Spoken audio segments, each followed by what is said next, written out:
వందనాలు. ఈ సమయంలో మన మధ్యన దైవజనులు అజయ్ గారు ఉన్నారు. సమయానికి బాగా మన సమయంని అన్న టయానికి వచ్చేసారు. చాలా సంతోషం. వారిని వేదిక మీదకి ఈ సమయంలోనికి ఆహ్వానిస్తున్నాను. వాక్యాన్ని బోధిస్తుండగా మనం అందరం దేవుని మాటలు విందాం. చపలు కొట్టి దైవజనులు వేదిక మీదకి ఆహ్వానిద్దాం.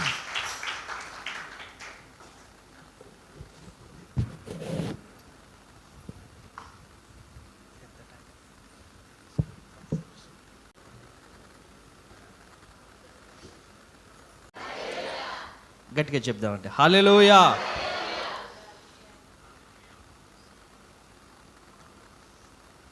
కూడి వచ్చిన మీ అందరికీ హృదయపూర్వక వందనాలు. అందరికీ వందనాలు అండి. అందరూ బాగున్నారా? ఈరోజు నేను చెప్పబోయే అంశము నీ ఇల్లును చక్కపెట్టుకొనుట. నీ ఇల్లును చక్కపెట్టుకొనుట.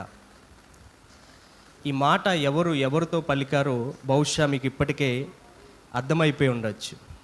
అయినా కొన్ని నూతనమైన తలంపులు, ఆలోచనలు మీ యొక్క మనసులో ఉంచడానికి నేను ప్రయత్నం చేస్తాను. హల్లెలూయా. యెషయా గ్రంథము 38:19. సజీవులు సజీవులే కదా, నిన్ను స్తుతించెదరు. ఈ దినమున నేను సజీవుడనై నిన్ను స్తుతించుచున్నాను. చాలండి. హల్లెలూయా. సజీవులు సజీవులే కదా, నిన్ను స్తుతించెదరు. చాలండి. సజీవులు సజీవులే కదా. బ్రతికి ఉన్నవారు మాత్రమే దేవుణ్ణి స్తుతించగలుగుతారు. మరణించిన వారు చప్పట్లు కొడతారండి, ప్రార్థన చేస్తారా, వాక్యం చదువుతారా? మరణ స్థితిలో ఉన్నవారు, మరణించిన వారు ఆ పని చేయలేరు. సజీవులు మాత్రమే ఆ పని చేయగలరు. హల్లెలూయా. ఇప్పుడు మనమందరము సజీవులమై ఉన్నాము. సజీవులు సజీవులే కదా, నిన్ను స్తుతించెదరు. ఈ దినమున నేను సజీవుడనై నిన్ను స్తుతించుచున్నాను. ఈ దినమున నేను సజీవుడనై నిన్ను స్తుతిస్తున్నాను అంటే అంతకుముందు అతను ఏమై ఉన్నాడు? ఈ దినమున నేను సజీవుడనై అనే మాటను అతను పలుకుతున్నాడనంటే అంతకంటే ముందు ఆయన ఏమై ఉన్నాడు అనంటే మరణమై ఉన్నాడు. మరణ స్థితిలో ఉన్నాడు. ఎంత భయంకరమైన స్థితిలో ఆయన ఉన్నాడో నేను జ్ఞాపకం చేస్తాను. 9వ వచనం చదువుకుందాం. ఇప్పుడు ఇంటికి వెళ్ళిన తర్వాత ఆ 9వ వచనం కానించి మీరు చదువుకుంటూ వెళ్ళండి. ఎంత భయంకరమైన స్థితిని తాను అనుభవించాడో అక్కడ రాయబడి ఉంది. అయితే ఈ మరణకరమైన స్థితి ఎలా, ఎందుకు అతని దగ్గరికి వచ్చింది? ఎందుకు వచ్చింది? అసలు దేవుడు ఏం చెప్పాడు? చాలా క్లుప్తంగా మనము ఈ విషయాన్ని జ్ఞాపకం చేసుకుందాం. 38 మొదటి వచనం ఇప్పుడు చదువు. ఆ దినములలో హిజ్కియాకు మరణకరమైన రోగము కలగగా ప్రవక్తయు ఆమోజు కుమారుడైన యెషయా ఆయన వద్దకు వచ్చి, నీవు మరణమవుచున్నావు, నీవు బ్రతకవు గనుక నీ ఇల్లు చక్కబెట్టుకొనుమని యెహోవా సెలవిచ్చుచున్నాడని చెప్పగా. చాలండి, ఇక్కడ వరకు చాలు. చాలా క్లుప్తంగా మరలా నేను జ్ఞాపకం చేస్తాను. ఆల్రెడీ ఈ వాక్యాన్ని దైవజనులు మీకు బోధించుంటారు. ఈరోజు ఒక నూతన ఆలోచన మీకు హృదయంలో ఉంచడానికి ప్రయత్నం చేస్తాను. వినుట వలన ఏం కలుగుతుందంట? అదే వాక్యాన్ని ఎన్నిసార్లు విన్నా బోర్ కొట్టకూడదు. ఏమవ్వాలి? విశ్వాసం రావాలి. టీవీ ముందుకు వచ్చి విన్నామనుకోండి, ఏమవుతుంది? వెంటనే ఈ ఛానల్, ఆ ఛానల్ నచ్చకపోతే వేరే ఛానల్ మారుస్తాం కదా, బోర్ కొడుతుంది. వార్తలు చూస్తే అక్కడెక్కడో ఎవరికో గుండె నొప్పి వస్తే మనకు గుండె నొప్పి వచ్చినట్టు ఫీల్ అయిపోతాం కదా. సో ఈ లోకమైన విన్నప్పుడు మనలో భయము, మనలో విభ్రాంతి కలుగుతుంది, కానీ దేవుని వాక్యం విన్నప్పుడు విశ్వాసం కలుగుతుంది. హల్లెలూయా. అదే దేవుని మాటకు లోకానుసారమైన మాటకున్న వ్యత్యాసం. హిజ్కియా రాజు గురించి నేను మాట్లాడుతున్నాను. ఆ రాజుకు ఒక భయంకరమైన రోగము తనలో ఉన్నది. ఆ రోగము తనలో ఉన్నదని తనకి తెలియదు. చాలా జాగ్రత్తగా వినాలి. ఒక రాజుకి ఒక మరణకరమైన రోగము తన శరీరములో ఉన్నది. ఆ రోగము తనలో ఉన్నదని తనకే తెలియదు. తన కుటుంబంలో తన భార్య కూడా తెలియదు, పిల్లలకి తెలియదు, రక్త సంబంధులు ఎవరికి, తన రాజ్యంలో ఉన్న సైనికులకు కూడా, తన రాజ్యంలో ఉన్న వైద్యులకు కూడా తెలియదు. జ్ఞానవంతులు ఉన్నారు, వారికి కూడా తెలియదు. తనలో రోగము ఉన్నదని, తనలో మరణకరమైన స్థితి ఉన్నదని, తనలో భయంకరమైన పరిస్థితి ఉన్నదని ఒక దైవజనుడు వచ్చి చెప్తూ ఉన్నాడు. హల్లెలూయా. ఎవరు ఆ దైవజనుడు అని అంటే ఒక ప్రవక్త ఆయన దగ్గరికి వస్తూ ఉన్నాడు. ప్రవక్త వచ్చి అంటున్నాడు, నీవు మరణించుచున్నావు. చాలా భయంకరమైన మాట ఇది. ఎవరైనా ఇంటికి వచ్చి నువ్వు చచ్చిపోతావని అంటే ఊరుకుంటాం మనం? ఊరుకుంటామండి? బాగానే ఉన్నావు, కానీ ఇంట్లో అడుగుపెట్టి నువ్వు చచ్చిపోతున్నావు అంటే ముందు నువ్వు బయటికి వెళ్ళు, లేకపోతే నువ్వు చచ్చిపోతావు నా చేతిలో అంటాం. అంతేనా? బెదిరిస్తాం. ఎందుకంటే మనకి ఇష్టం కాని మాట అది. అవునండి, ఇష్టమైన మాట చాలా కష్టమైన మాట అది. నిజం చెప్పాలంటే చాలా జాగ్రత్తగా వినండి. మనం బ్రతుకుతామనేది అబద్ధం, మనం చచ్చిపోతామనేది నిజం. మనం ఏది నమ్ముతున్నాం? అబద్ధాన్ని నమ్మి హ్యాపీగా ఉంటున్నాం, నిజాన్ని మాత్రం ఒప్పుకుంటలేదు. ఈరోజు ఒక రాజు దగ్గరికి ఒక ప్రవక్త వచ్చినప్పుడు ఏం చెప్పాడో తెలుసా? నిజాన్ని చెప్పాడు, అబద్ధం చెప్పలేదు. ఏంటి ఆ నిజం అని అంటే, నువ్వు మరణిస్తున్నావు. ఎందుకు మరణిస్తున్నావు అంటే నీలో భయంకరమైన రోగము ఉన్నది. ఆ రోగం ఏమై ఉన్నదో మనకే తెలియదు, బైబిల్ గ్రంథంలో కూడా రాయబడలేదు. కానీ మరణకరమైన స్థితి అయితే నీలో ఉంది. హల్లెలూయా. ప్రవక్త వచ్చి చెప్పాడు. ఆ ప్రవక్త చెప్పన్నాడు, నువ్వు మరణించుచున్నావు, బ్రతకవు గనుక నీవు నీ ఇల్లును చక్కబెట్టుకో. హల్లెలూయా. రాజుతో అంటున్న మాట ప్రవక్త చెప్తూ ఉన్నాడు, నీ ఇల్లును నీవు చక్కబెట్టుకో. ఇప్పుడు నా ప్రశ్న, చాలా జాగ్రత్తగా వినండి. చక్కబెట్టుకో అంటే దాని అర్థం ఏంటి? ఇల్లును చక్కబెట్టుకో దాని అర్థం ఏంటి? హాస్పిటల్కి వెళ్ళని చెప్పాలి కదా. చాలా జాగ్రత్తగా వినాలి, చాలా ప్రశ్నలు ఉన్నాయి ఈ వాక్యంలో. హాస్పిటల్కి వెళ్ళమని చెప్పాలి కదా, లేదా వైద్యుడి దగ్గరికి వెళ్ళమని చెప్పాలి కదా. సరైన వైద్యము చేయించుకో, లేదా పలానా చోటుకి వెళ్ళి విశ్రాంతి తీసుకో, పలానా మెడిసిన్ వాడు, పలానా చోటుకి వెళ్ళి పలానా మెడిసిన్ని వాడు అని ప్రవక్త చెప్పాలి కదా. మరి ప్రవక్త ఏంటి? ఇల్లు చక్క పెట్టుకో అంటున్నాడు. ఇల్లు చక్క పెట్టుకో అన్న మాట, ఇల్లు అనే ప్రస్తావన తర్వాత మాట్లాడదాం. చక్క పెట్టుకో అని అంటే ప్రవక్త ఏం చేయాలి?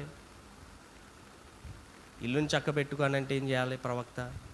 వెంటనే అక్కడి నుంచి ఎక్కడికి వెళ్ళాలి? ఇంటికి వెళ్ళాలి. ఇంటికి వెళ్ళి ఏం చేయాలి? ఇంట్లో సామాన్లను బయటపడేయాలి, అన్నీ శుభ్రం చేయమని చెప్పాలి. ఇల్లు చక్క పెట్టుకో అని అంటే ఇంటి వాస్తు సరిగ్గా ఉందో లేదో చూసుకోవాలి. ఈశాన్యం బరువు అయిపోయిందో లేదో చూసుకోవాలి. ఆగ్నేయం ఎలా ఉందో చూసుకోవాలి. నైరుతి ఎలా ఉందో చూసుకోవాలి. గుమ్మాలు ఎట్టున్నాయి, ఏటు ఎత్తు అయిపోయింది, ఎటు పల్లం అయిపోయింది, కీడు ఎట్నుంచి వచ్చేస్తుంది, శ్రమ ఎట్నుంచి వచ్చింది, ఈ మరణం ఏ ద్వారం గుండా వచ్చింది. ప్రవక్తయు ఆమోజు కుమారుడైన యెషయా అనే ఒక ప్రవక్త వచ్చాడు ఈ రాజు దగ్గరికి. ఈ రాజు దగ్గరికి వచ్చి ఏమన్నాడో తెలుసా?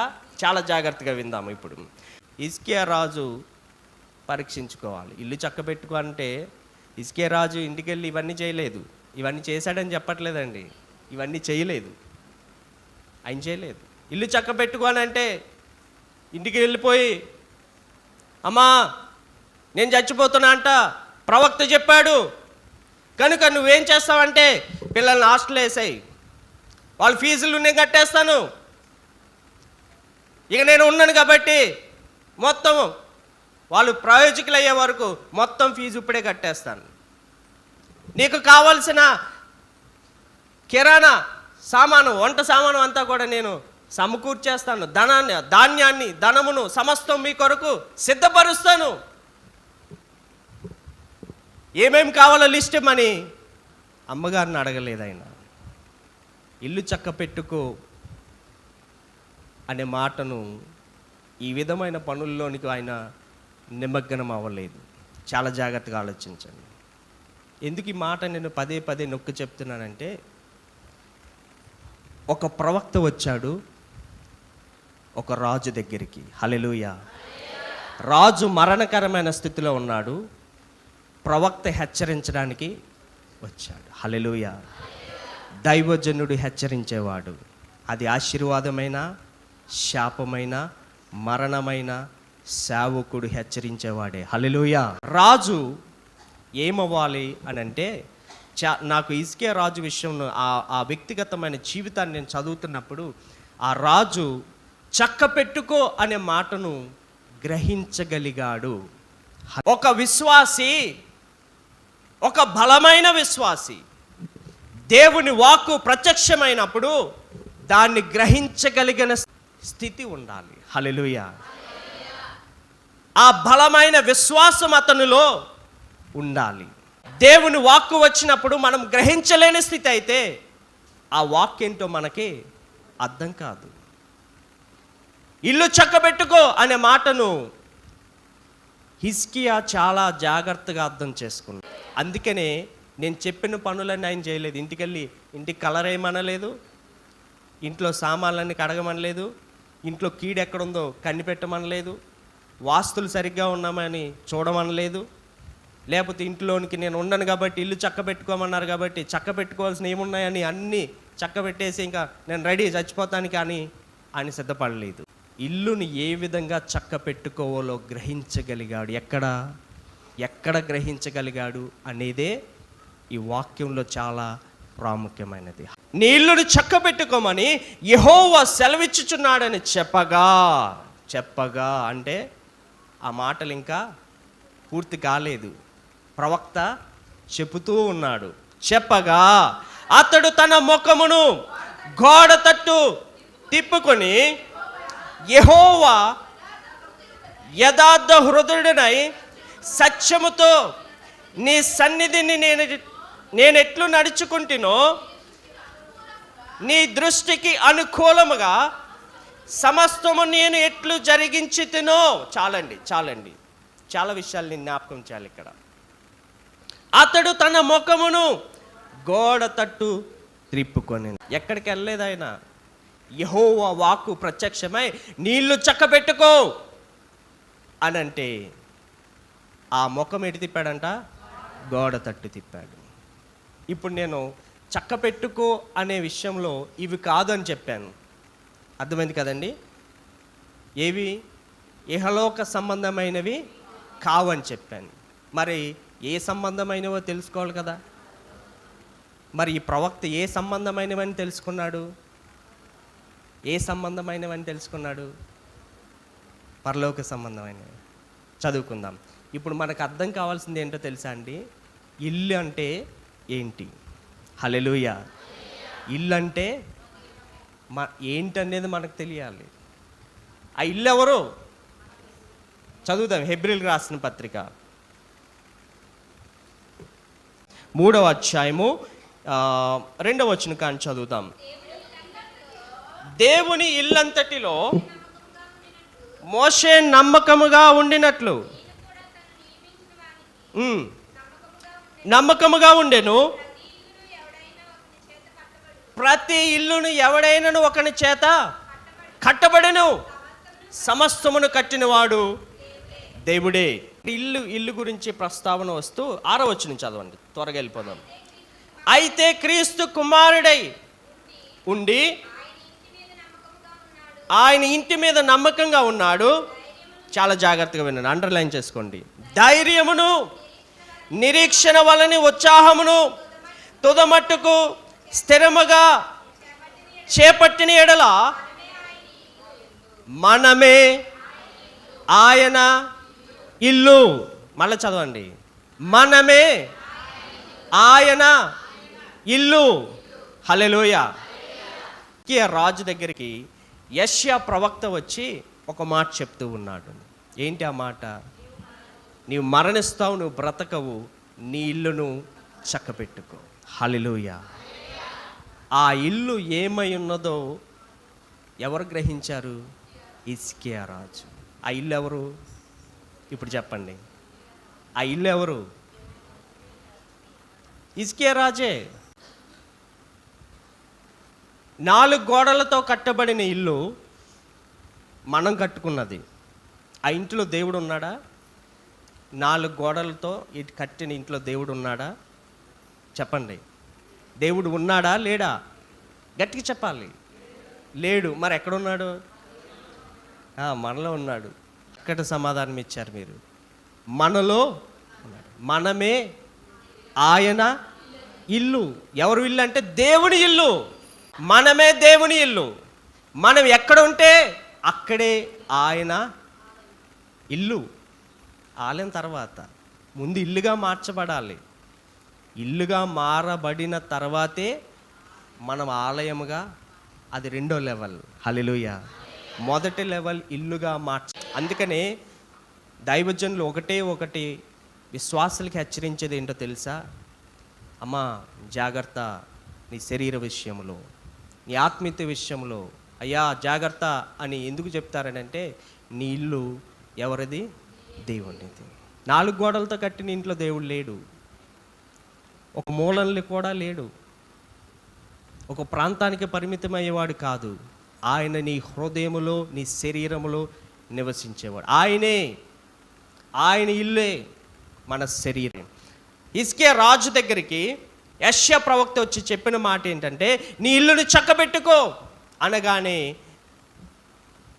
హిజ్కియా రాజు తన ముఖమును గోడ తట్టు తిప్పుకున్నాడు.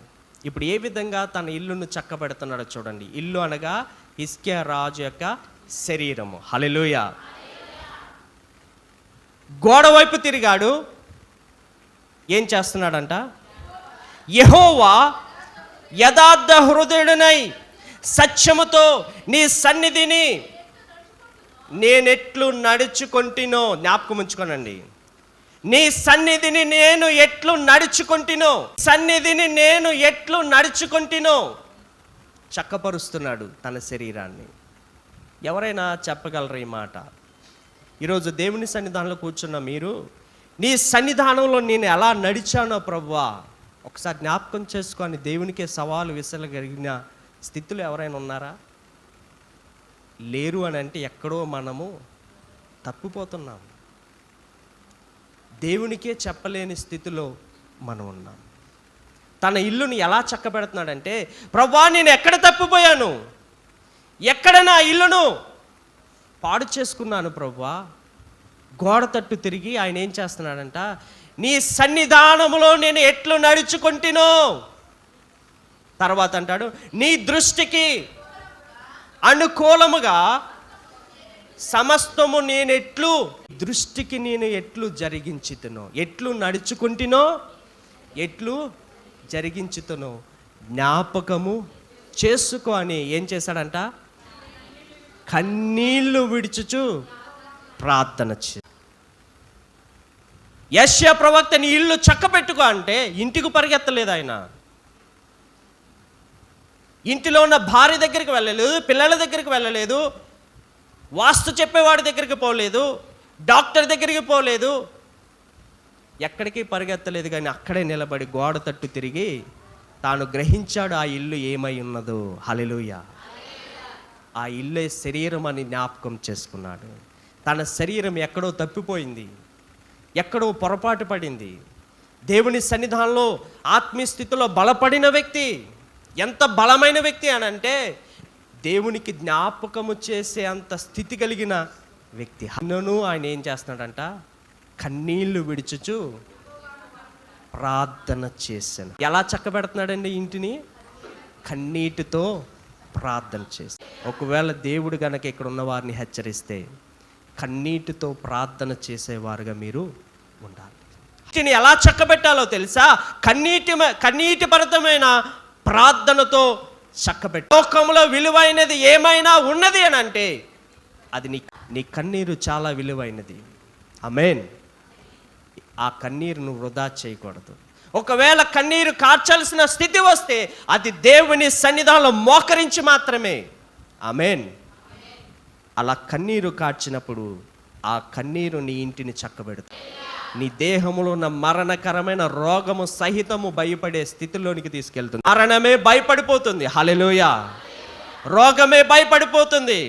అప్పులే భయపడిపోతాయి. ఎప్పుడు తెలుసా? కన్నీటితో దేవుని సన్నిధానంలో ప్రార్థన చేసిన రాజు చేసిన పని ఏంటంటే గోడ తట్టు తిరిగి ప్రార్థన చేస్తున్నాడు. ఆ ప్రార్థన చూడండి, కృపతో జ్ఞాపకము చేసుకోమని కన్నీళ్లు విడుచుచు ప్రార్థింపగా అంటే ఇంకా ప్రార్థన అవ్వలేదు, ప్రార్థన చేస్తూ ఉన్నాడు. మొదటిసారి యెహోవా వాక్కు ప్రత్యక్షమై ఏం చెప్పిందంటే, నువ్వు బ్రతకవు, నువ్వు మరణిస్తావు ఖచ్చితంగా చెప్పేసింది. ఎప్పుడు? మొదటిసారి వాక్కు ప్రత్యక్షమైనప్పుడు. ఆ వాక్కును తిరగరాసేశాడు హిజ్కియా రాజు. హల్లెలూయా. ఎలా తిరగరాశాడో చూడండి. కన్నీటితో ప్రార్థనతో తిరగరాశాడు. మరలా రెండోసారి దేవుని వాక్కు ప్రత్యక్షం అవ్వాల్సిన పరిస్థితి ఏర్పడింది. ఈ కొరకు మరలా దేవుడు స్వయముగా రెండోసారి తన వాక్యను ప్రత్యక్షపరచవలసిన పరిస్థితి ఏర్పడింది. ఎంత గొప్ప ధన్యత అండి. మనం ఒక్కసారి దేవుడు చెప్తేనే బాబోయ్ ఇంకా నా వల్ల కాదండి, ఈ మందిరం వద్దు, ఈ ప్రార్థన వద్దు, ఈ పాస్టర్ గారు వద్దు అని మనం ఏం చేస్తాం? వదిలిపెట్టి వెళ్ళిపోతాం. శ్రమలకు పరిస్థితులకు భయపడి విడిచిపెట్టొద్దమ్మా. హిజ్కియా రాజు వలె మోకరించగలిగిన స్థితిలో మనం ఉండాలి. హల్లెలూయా. ప్రార్థించగలిగిన స్థితిలో ఉండాలి. చక్కపట్టగలిగిన స్థితిలో మనం ఉండాలి. గ్రహించగలిగిన స్థితిలో మనం ఉండాలి. రెండవసారి యెహోవా వాక్కు యెషయాకు ప్రత్యక్షమై ఎలాగూ సెలవిచ్చెను, నీవు తిరిగి హిజ్కియా వద్దకు పోయి అతనితో ఇట్లనము,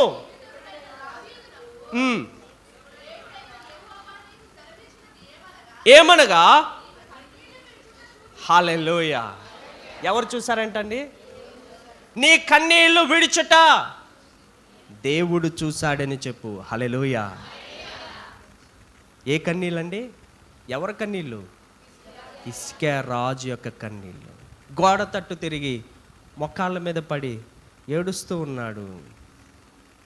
ఏ ఇల్లు అయితే కూలిపోయే స్థితిలోనికి వెళ్ళిపోయిందో ఆ ఇంటిని చక్కపెట్టడానికి కన్నీటితో ప్రార్థన చేస్తున్నప్పుడు ఆ ఇంటి వైపు ఎవరు చూశారంట? దేవుడు చూశాడు. హల్లెలూయా. శరీరం అనే ఇంటి వైపు ఎవరు చూశారు? దేవుడు చూస్తున్నాడు.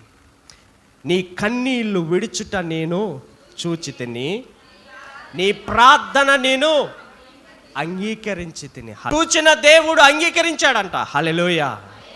నీ ప్రార్థన దేవుడు చూచాడు, నిన్ను అంగీకరించాడంట. నాకు ఇక్కడ ఒక విషయం అర్థం కాలేదు. ఏంటి ఆ విషయం అంటే, ఈ వాక్యాన్ని నేను చదువుతున్నాను. దగ్గర ఒక 20-30 సార్లు చదివేశాను ఇదే వాక్యము, ఇదే అధ్యాయాన్ని. ఒక ప్రశ్న నాలో మొదలై ఆ ప్రశ్న నేను వాక్యాన్ని అడుగుతున్నా చదివేటప్పుడు. రెండోసారి ప్రత్యక్షమైనప్పుడు దేవుడు ఏమన్నాడు? నీ కన్నీళ్లను చూచితిని, నిన్ను అంగీకరించితిని. హల్లెలూయా. మొదటిసారి ప్రత్యక్షమైనప్పుడేమో నువ్వు మరణిస్తావు, నువ్వు బ్రతకవు అన్నాడు. హల్లెలూయా. మొదటిసారి చెప్పిన దేవుడు ఆయనే, రెండోసారి చెప్పిన దేవుడు కూడా ఆయనే. చాలా జాగ్రత్తగా వినండి. మొదటిసారి నువ్వు మరణిస్తానన్న దేవుడు అప్పుడే ఆశీర్వాదం ఇచ్చేయచ్చు కదా, అప్పుడే ఆరోగ్యం ఇచ్చేయచ్చు కదా. నువ్వు మరణిస్తావు, నీకు మరణకరమైన రోగం ఉంది, అయితే నేను స్వస్థపరచగలిగిన దేవుడను, మరి నీకు ఆయుష్ ఇచ్చేస్తున్నాను బ్రతుకని దేవుడు అప్పుడే చెప్పేయచ్చు కదా. ఎందుకు దేవుడు ఆలస్యం చేశాడు? దేవుడు ఎందుకు హిజ్కియాకు మరణిస్తావని చెప్పేసి వెళ్ళిపోయాడు? ప్రవక్త వెళ్ళిపోయాడు కదా చెప్పేసి, ఇల్లు చక్క పెట్టుకో అన్నాడు. అది ఏంటో చెప్పలేదు, ఆ ఇల్లు ఏంటో తెలియదు, చక్క పెట్టుకోవడం అంటే తెలియదు. ప్రవక్త వెళ్ళిపోయాడు. ఏం చేయాలో హిజ్కియా రాజుకి తెలియదు. కానీ గ్రహించగలిగాడంటే తన ఆత్మీయ స్థితి చాలా బలమైనది. హల్లెలూయా. అందుకే దేవుని వాక్కును గ్రహించగలిగిన విశ్వాసులుగా మనం ఎదగాలి. హల్లెలూయా. హిజ్కియా గ్రహించాడు, అందుకే తాను ఏం చేయాలో తెలిసిపోయింది. కానీ నేను ప్రశ్నిస్తున్నది దేవుణ్ణి. ఆయన అప్పుడే ఇవ్వచ్చు కదా, ఆయుష్ని అప్పుడే ఇచ్చేయచ్చు కదా. నీ కన్నీళ్లను చూచి తిని, నీ ప్రార్థన నేను అంగీకరించి తిని, కనుక నీకేం చేస్తున్నానంటే 15 సంవత్సరాలు ఆయుష్ ఇస్తున్నానని దేవుడు ప్రకటించాడు. నీ మొదటి వాక్కులు ఎందుకు ప్రకటించలేదు? ఇప్పుడు చెప్తాను సమాధానం, చాలా జాగ్రత్తగా వినండి. దేవుడు పరిశుద్ధుడు. హల్లెలూయా. ఆయన నివసించేది పరిశుద్ధమైన స్థలములు. పరిశుద్ధ స్థలములో నుండి వచ్చేది ఏదైనా పరిశుద్ధమైనది. పరిశుద్ధమైన స్థలములో నుండి ఏదైనా వస్తుంది అని అంటే అది మరలా ఎక్కడికి వెళ్తుంది? పరిశుద్ధమైన స్థలములోనికి. అర్థమవుతుంది కదండి?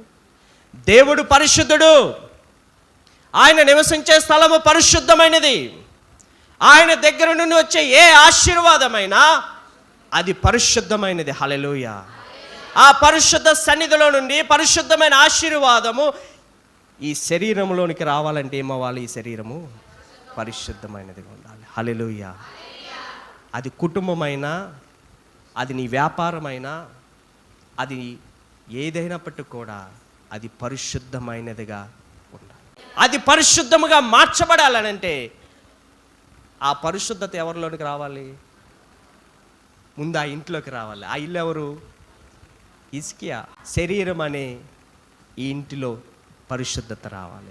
మొట్టమొదటిగా ప్రవక్త వచ్చేయమన్నాడంటే ఎక్కడో చక్క పెట్టవలసిన స్థితి ఇంకా ఉంది. పొరపాట్లు జరుగుతున్నాయి, ఎక్కడో దేవుని విషయంలో నువ్వు తప్పిపోయావు, కనుక నీళ్ళని చక్కపెట్టు.